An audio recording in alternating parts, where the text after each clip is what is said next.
Muy buenos días, amigas, amigos. Bienvenidos nuevamente a esta emisión de la mesa de análisis de la revista digital Plan B. Este lunes 5 de mayo arrancamos el quinto mes del año, todavía en la sierra y la costa con imponentes aguaceros, lluvias del invierno que no cede, aunque el INAMI ha señalado que a más o menos a mediados de este mes irán bajando la intensidad del invierno y esperemos que esto pueda nivelar de alguna manera nuestras propias vidas y nuestros recursos. Gracias por estar con nosotros. Estamos transmitiendo en vivo y simultáneamente a través de YouTube, donde les invitamos a encontrarnos en @revista Plan B, asimismo como en ex Twitter, en @revista Plan B. Eh, Hay algunos temas importantes para iniciar esta semana, como el de la tosferina y el de las epidemias, que ya habíamos tratado con el doctor Marcelo Aguilar. Sin embargo, hoy, para este día, nos llamó la atención un decreto que emite el presidente de la República en su gira internacional. Algunos mal pensados lo han llamado paseo de grado, por desde Abu Dhabi, señalando un decreto que en realidad yo pocas veces o casi nunca he escuchado que se emita vía decreto un rechazo a las posibles acciones de los llamados hermanos musulmanes, que es el grupo catalogado como terrorista más importante del mundo árabe y que ha sido condenado por varios países árabes. Y este decreto señala un presunto informe del CIES, porque hay que hablar de este presunto, donde se advierte de ciertas amenazas a la seguridad nacional del Ecuador por posibles acciones terroristas de este grupo, ¿no es cierto?, que a nosotros nos era muy lejano. Como muy extraño, para empezar a hablar de este tema con Jean-Paul Pinto, PhD, experto en temas de seguridad y sobre todo en saber, en perspectiva y en imaginar el futuro, y esa es la idea. ¿Está imaginando el futuro el presidente Noboa con este decreto de rechazo, ¿no es cierto?, a una acción de un grupo catalogado de terrorista? Buenos días, Paul. Buenos días, Juan Carlos. Un gusto saludarte. Un saludo al inicio del programa. Lo que no me gustaría es que esté ligado al mundo de la ciencia ficción y que esté comenzando a hacer un poco de ficción como yo la hago, yo la escribo, ¿no? Porque Claro, realmente tú cuando eres un hablamos de autor una... de textos de ficción, de futurología, diríamoslo así, ¿no es cierto? Sí, sí, Eso es lo sí, que está haciendo el presidente. chuta, es que no lo entendería de otra forma, porque mira, siendo técnicos, mal allá de la broma de que se está imaginando un poco cosas que solamente existen en la ficción, y esa es mi especialidad y por eso hablo de eso, es que, mira, cuando tú hablas de amenaza, deben configurarse tres condiciones: la capacidad, la intención y la motivación. Este tipo de grupos es posible que estén aquí y tengan la capacidad de fuego, porque pueden tener financiamiento Ujú. internacional, pueden tener armas, pueden tener adoctrinamiento como lo tienen, pero otra cosa es que cumplan los otros dos requisitos. Por un lado, las motivaciones. ¿Cuáles pueden ser los motivos para que ellos nos ataquen? ¿Cuándo el Ecuador se ha pronunciado del Islam? ¿Cuándo ha quemado Coranes? ¿Cuándo no es cierto, ha hecho críticas al Islam, a sus costumbres, a su religión, a su forma de proceder? Que yo sepa, Se me por lo menos no. ocurriría tal vez como una reacción a la relación tan estrecha con Israel. Puede ser. Es que yo quiero ir allá, pero mira, Ya. vamos por pasos. Entonces, capacidades hay, motivaciones no existen. Y tercero, la intención. Cuando el Estado Islámico, por ejemplo, los salafistas o los hermanos musulmanes han puesto como blancos militares al Ecuador y han dicho queremos atacar al Ecuador, vamos a atacar sus refinerías, vamos a tocar, ¿no es cierto?, sus ciudades, vamos a atacar tal cosa que nos interesa, nunca. Que yo sepa, por lo menos el Estado Islámico o los salafistas como tal, o los hermanos musulmanes, que también hay que diferenciar, porque una cosa son los salafistas y otra cosa son los hermanos musulmanes. Sus líneas son completamente distintas, ¿no? Entonces, primera cosa, no hay amenaza, porque habiendo capacidades, no hay ni motivaciones ni intenciones. Entonces, este grupo no puede ser una amenaza para el Ecuador, no lo es. Que estén aquí puede ser un riesgo latente, pero como te digo, hasta que no se configuren las condiciones de intención y motivación, no es una amenaza. Los hermanos musulmanes están en 80 países, seguramente estarán aquí también, no es nada del otro mundo, es un movimiento político. Como tú bien has señalado, están prohibidos en algunos países, pero ¿por qué están prohibidos?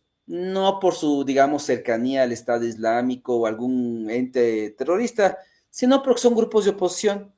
Entonces, evidentemente, en Egipto no les conviene que los hermanos musulmanes sean un partido político.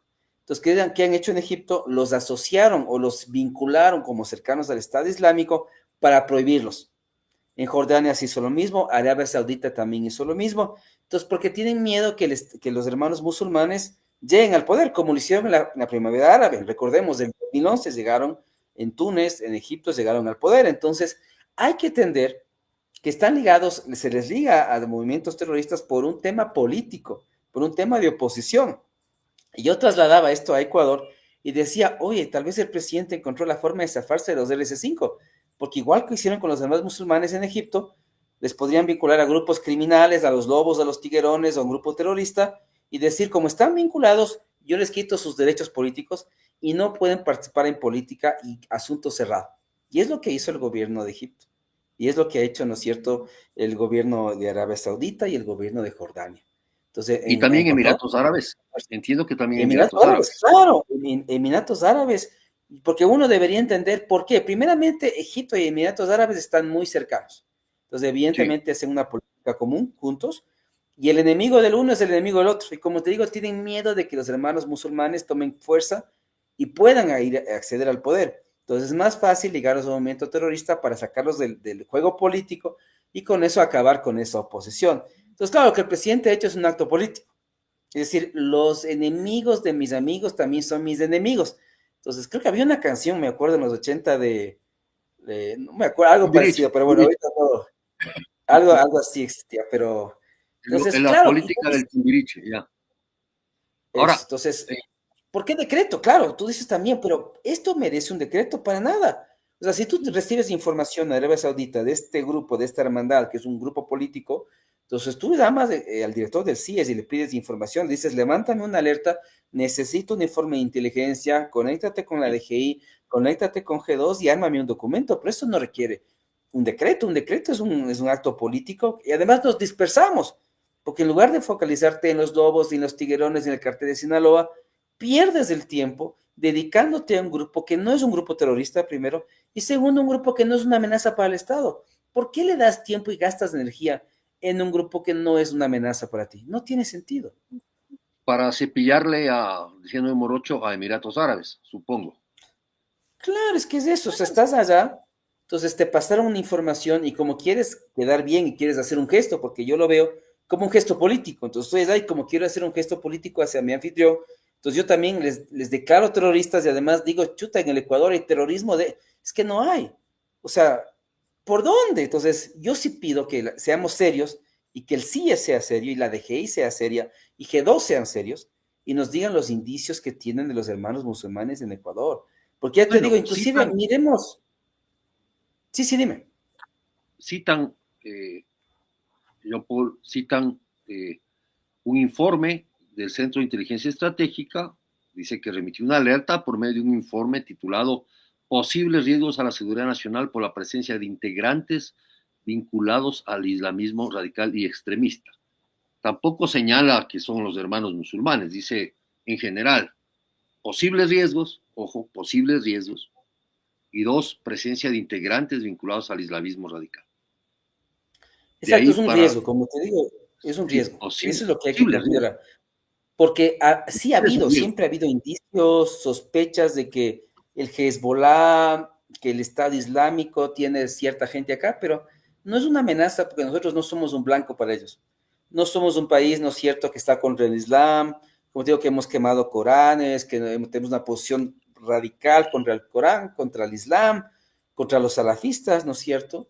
Y no hay, entonces, no puede haber detrás de parte de ellos intenciones o motivaciones de hacer daño y de generar blancos en el Ecuador. Eso es absurdo, porque no somos un país contra el Islam, ¿no es cierto? Además, la presencia del Islam aquí debe ser menor. Somos un país súper católico. Además, mira, los hermanos musulmanes, a diferencia de los salafistas, ellos son un movimiento político y ellos no usan las armas para tratar de convencer a la gente de que debe convertirse al Islam.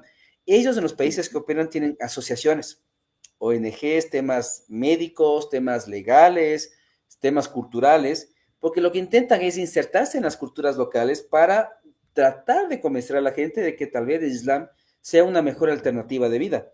Recordemos que ellos lo que promulgan es el regreso al Islam original, al Islam que existía en la época del profeta y sus seguidores Sí, piensan que ese es el verdadero Islam, pero lo hacen a través de las asociaciones, de la política.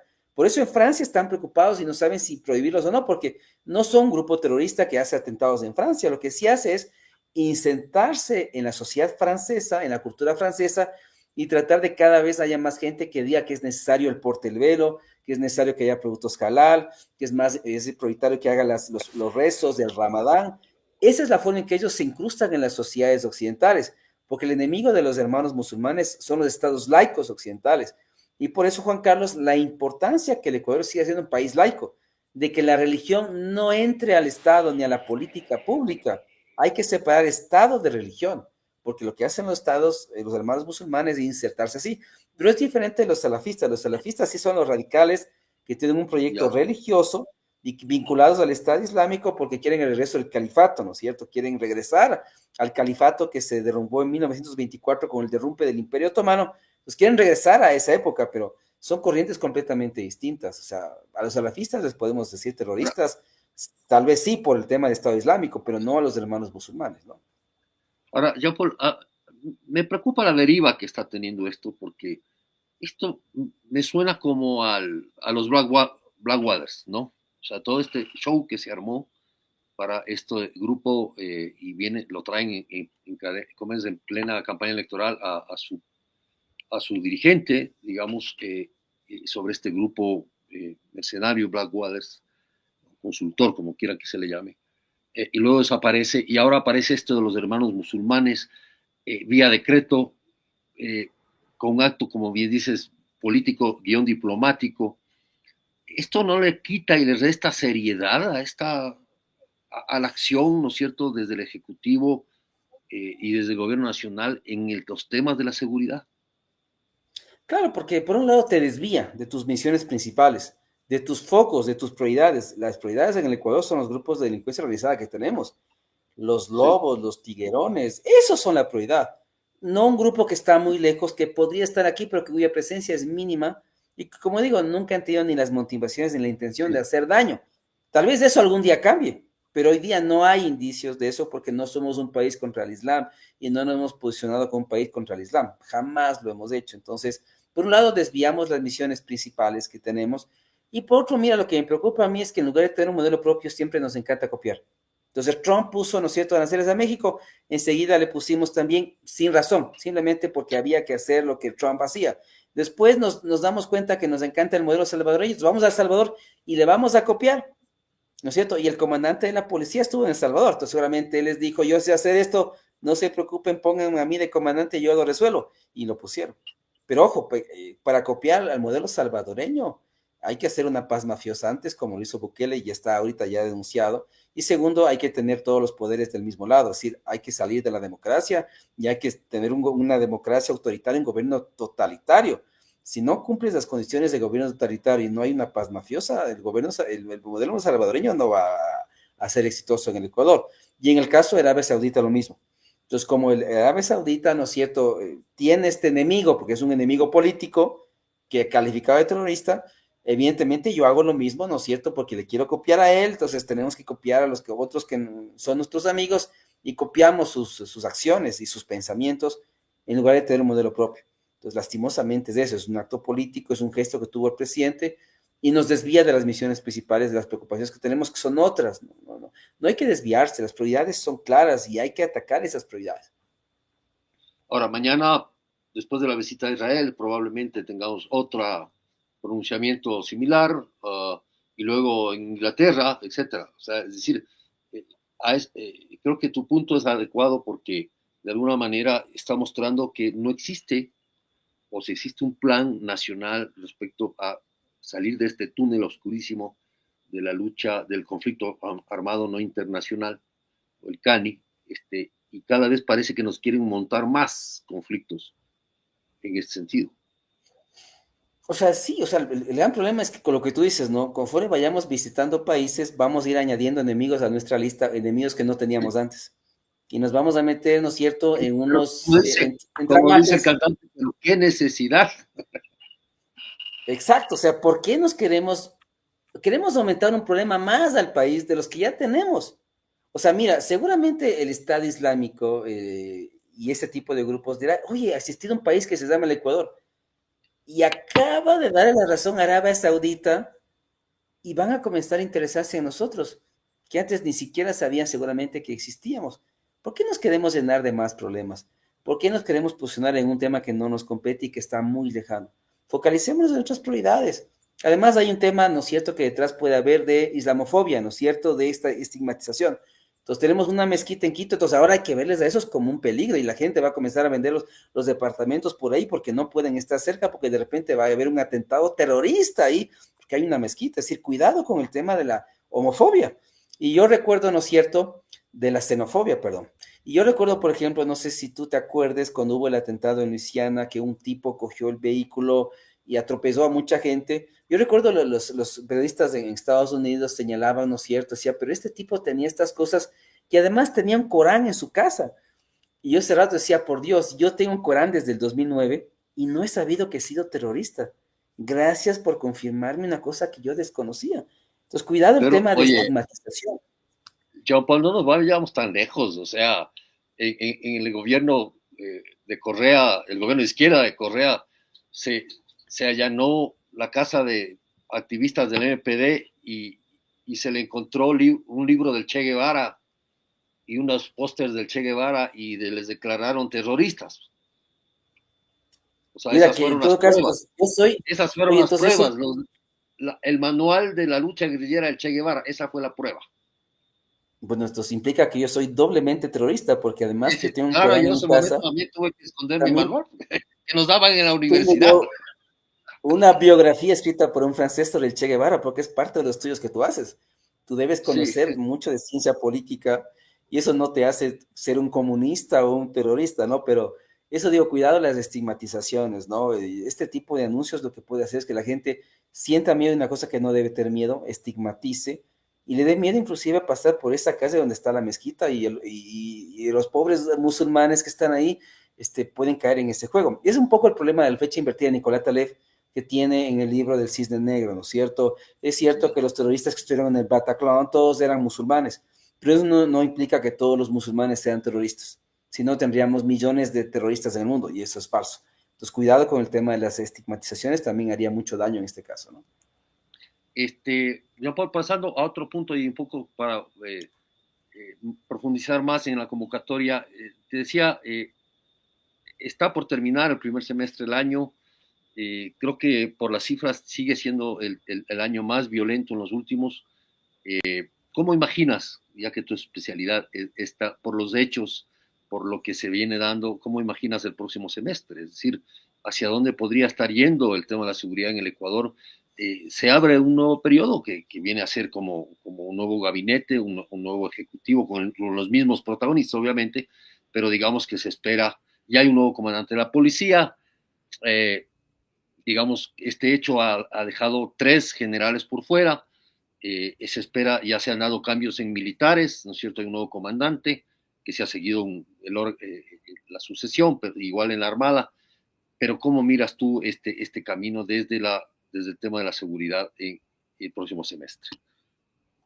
Bueno, evidentemente los cambios eran necesarios y son necesarios. Esperemos que hasta el final de este gobierno y el comienzo del próximo se hagan la renovación total de los cuadros de seguridad y de todos, y se ponga gente realmente con experiencia y conocimientos en el área. Porque es cierto que el presidente en el anterior periodo no tuvo tiempo de armar cuadros, no tuvo cuadros de seguridad, puso gente de su confianza, a Palencia, a Lofredo, ¿no es cierto?, en defensa, pero no eran gente que tenía experiencia en el área. Entonces yo creo que el presidente la primera cosa que tiene que hacer es no volverse a equivocar y ahora sí colocar en esos puestos a gente que sepa del área, que tenga experiencia y conocimientos sobre temas de defensa, seguridad, inteligencia, etcétera. Esa es una primera cosa. Segundo, lo que hemos visto cuando hizo los cambios al final de su mandato, su primer mandato, es que no es suficiente cambiar a la gente, hay que cambiar la estrategia. Y no hemos visto cambio de estrategia, seguimos haciendo lo mismo. Entonces, si tú me preguntas dentro de 6 años, 6 meses o un año o dos, ¿Qué puede haber de resultado? Lo mismo, porque si no hacemos cambio en nuestra política de seguridad, primeramente, y lo hemos hablado en otros foros con otros colegas, deberíamos tener, mira, segundo cambio, además de la gente, segundo cambio, un cambio de tipo de estructura, deberíamos tener una secretaría, un ministerio coordinador de seguridad como había en la época de Correa. Yo trabajé ahí y yo creo que es fundamental que haya un ente coordinador de la seguridad, que coordine a todos, que articula a todos, me parece que es fundamental. Entonces, segundo, es eso, porque no tenemos un ente estratégico en el Estado que haga política pública de seguridad. Nadie hace política pública de seguridad en el Estado. Todos estamos en la parte operativa, en la parte reactiva, somos muy buenos en eso, pero no estamos en la parte estratégica. Tenemos que crear una instancia coordinadora que haga planes y haga política pública de seguridad. El ministro de Defensa hasta ahora nos debe desde hace un año y medio el Plan Nacional de Seguridad Integral, que está en la ley. No sabemos si se hizo o no se hizo, se aprobó o no se aprobó. Ese plan es el que debe reemplazar al mito del Plan Fénix. Tendremos que implementar ese plan. Ese plan tiene una mirada multidimensional integral de la seguridad, con participación de privados, de GAT, de otros ministerios. Ese es el plan que necesitamos. Pero, Juan Carlos, mientras no hagamos estos cambios de personas, de estructura, de plan como tal, no se va a mejorar nada. Y como te digo, si copiamos otros modelos, además, mira, El Salvador es un país que es una provincia del Ecuador, 21.000 kilómetros cuadrados. Es un país de una geografía Manabí. más o menos plana. Es Manabí. Entonces, y además son pandillas, no son grupos criminales. Entonces tú no puedes a traer un modelo que es tan distinto al tuyo en superficie, en actores criminales, y además que pasa por una paz mafiosa, por un estado totalitario. Es decir, y el gobierno tiene que habernos claro, es decir, yo voy a adoptar el modelo salvadoreño de seguridad, porque yo quiero cooptar todos los poderes, y debe ser claro y decirnos si eso es lo que quiere. Y segundo, yo voy a pactar con los grupos criminales, porque como Bukele hizo eso, yo tengo que hacer lo mismo si eso no va a funcionar. Entonces, mira que es preocupante porque vamos a copiar un modelo que entre comillas es exitoso, pero es exitoso por estas condiciones que yo te he colocado acá, ¿sí?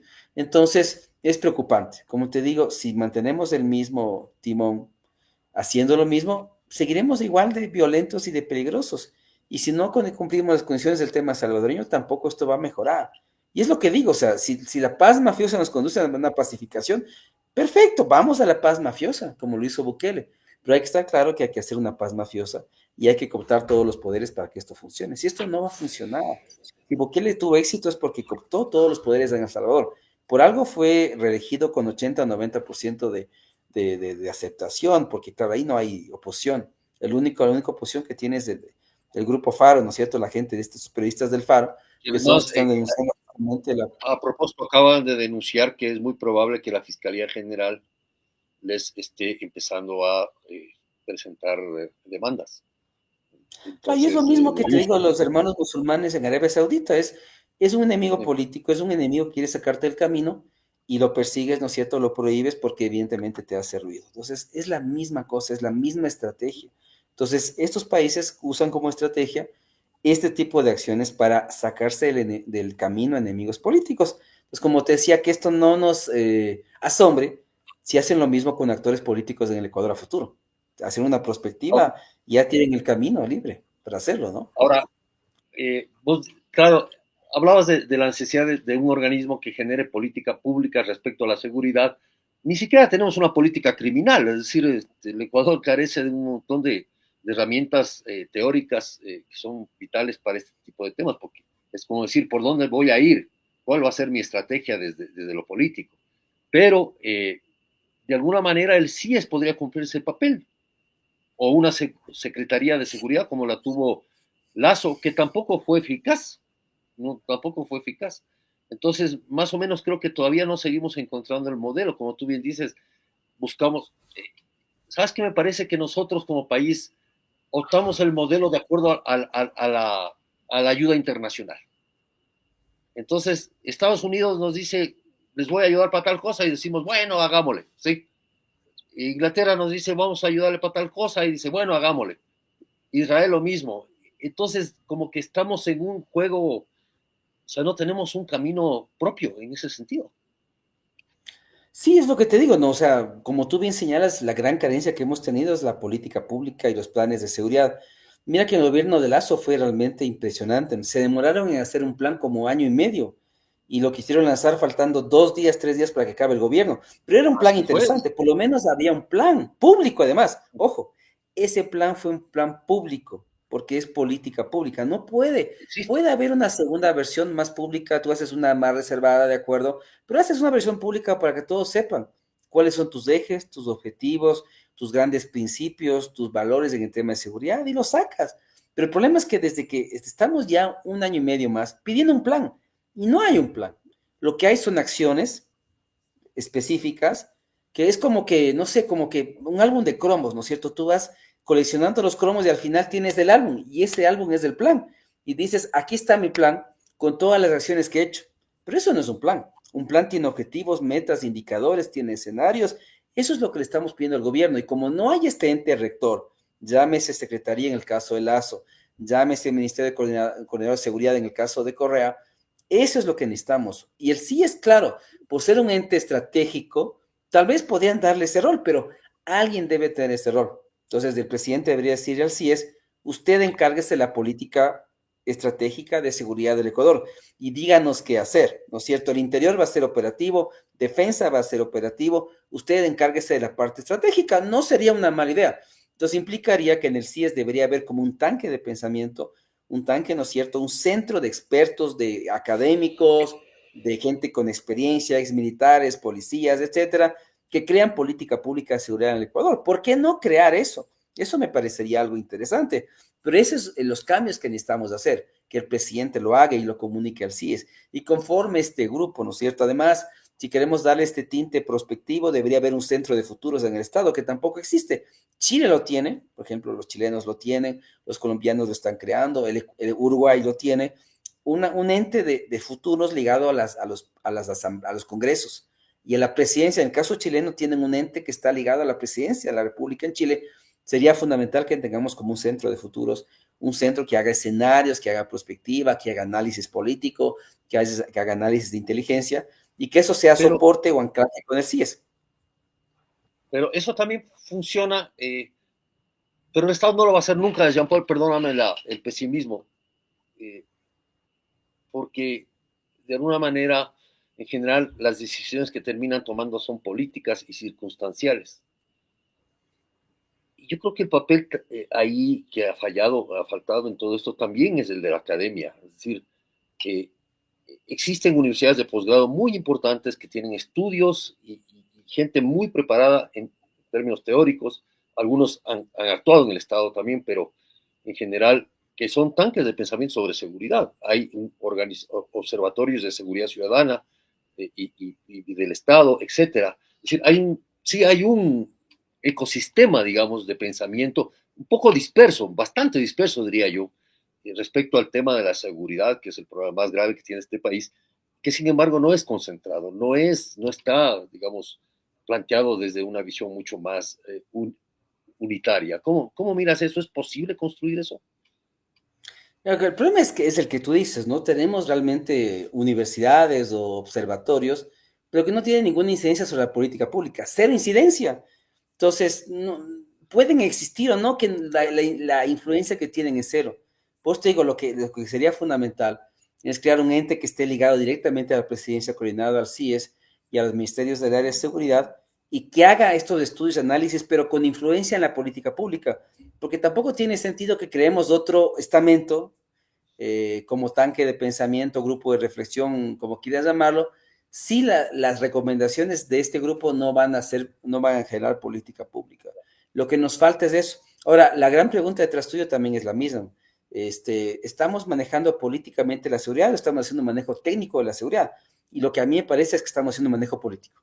Es decir, estamos politizando la seguridad y lo que habría que hacer es despolitizar la seguridad y llevarlo a un Claro. campo técnico, ¿no es cierto? Donde realmente puedas por fin tener un tanque de pensamiento desde el Estado, ¿no es cierto? Que no esté ligado a una universidad que también lo tiene, pero con cero incidencia, porque lo que vemos es que la incidencia de esos tanques de pensamientos es nula, o porque no tienen la capacidad de llegar al Estado, o porque el Estado no les quiere escuchar. Y la otra cosa también es estar claros si es que el Estado, el gobierno quiere escuchar o no, porque puede generarse muchas recomendaciones, propuestas, pero también hay que ver si el Estado quiere escuchar o no. Tal vez el gobierno es un círculo muy cerrado donde no puedes entrar y donde no importa qué tanto sugieras y hagas iniciativas y presentes proyectos, nunca te van a parar bola, porque nunca vas a poder entrar a ese círculo restringido. Entonces, pero nos falta esa pata, digo yo. Si el CIES no va a asumir ese rol, deberíamos copiarle, si vamos a Chile, hablemos con Boric.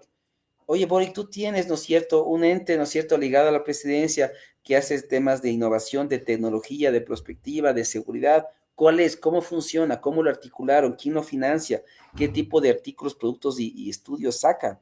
Es lo que necesitamos. Pero como tú bien señalas, el problema es que como hay un manejo político de la seguridad y como Sí. tratamos de copiar otros modelos y no tenemos un modelo propio y no tenemos un ente y un espacio que haga este tipo de análisis, evidentemente terminamos politizando la seguridad. Entonces llamamos a mercenarios, los mercenarios vienen a Ecuador, entonces en lugar de hablarnos de seguridad, critican a la otra candidata, salen, ¿no es cierto?, a decir que el socialismo, que inclusive en momentos esto sería una injerencia política extranjera que habría que rechazar. Pero este tipo viene acá, hizo declaraciones como que estaba en su casa, y en lugar de hablar de seguridad, habló de política. Y cuando ya se acabó las elecciones, recibió su dinero y se fue, porque yo no creo que esto tampoco fue gratis. Y habrá que ver también quién le pagó, con qué fondos le pagaron.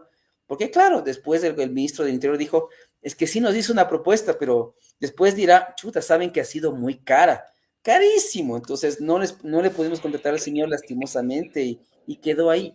Pero ahí te demuestra que realmente como este año y medio, Juan Carlos, lo que hemos asistido es a un manejo político de la seguridad, a unos efectos de anuncio, que el presidente siempre ha hecho en efectos de anuncio. Las barcazas, este tema del Blackwater, ahora los hermanos musulmanes, y así, anuncios. Cuando rompió, ¿no es cierto?, el Lo del decreto sobre el Salvador, tema de El Salvador, el lo del show, Salvador. voy a visitar la cárcel de El Salvador y E aparecen ahí imagínate lo con grave, unas- ¿no?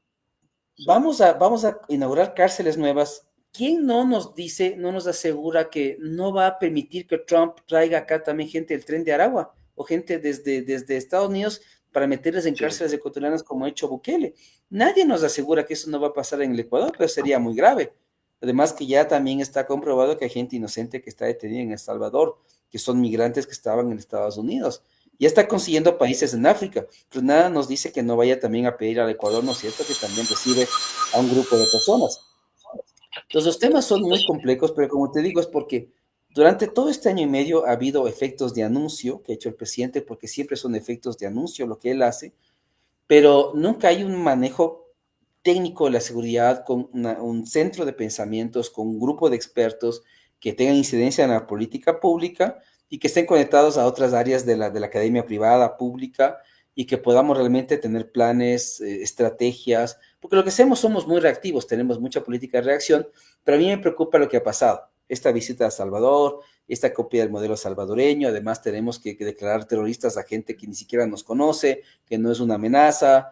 Entonces, es un problema muy grave. Y podemos hacer un convenio total de estos efectos de anuncio, pero lastimosamente estamos en ese tipo de política pública en el Ecuador, ¿no? Jean Paul, muchísimas gracias. Siempre agradecidos por tu extraordinario visión sobre estos temas y esperemos que de alguna manera podamos imaginar un mejor futuro para el país en este sentido, haciendo las cosas bien. Muchísimas gracias. Sí, o sea, y gracias a ti. Y bueno, y usemos la buena ciencia ficción, porque hay muy buena ciencia ficción sobre seguridad. Podemos encontrar novelas muy buenas para imaginar los futuros de la seguridad en el Ecuador. Yo tengo varios y puedo sugerir varios, pero lo que no podemos hacer es imaginarnos en la cabeza que tenemos enemigos que no tenemos y a los cuales hay que atacar y de los cuales hay que defenderse. Esa es una muy mala ficción de la cual no debemos aprender.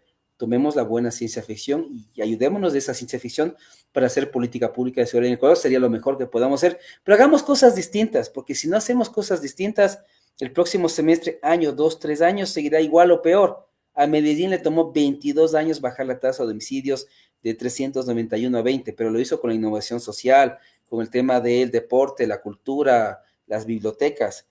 Debimos haber ido a Medellín, no a El Salvador.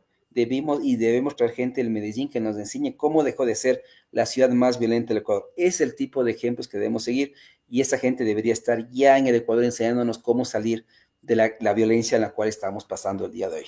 Un abrazo, Juan Carlos. Un abrazo, gracias a Jean Paul y a ustedes también, gracias por su cordial atención. Que tengan un lindo día.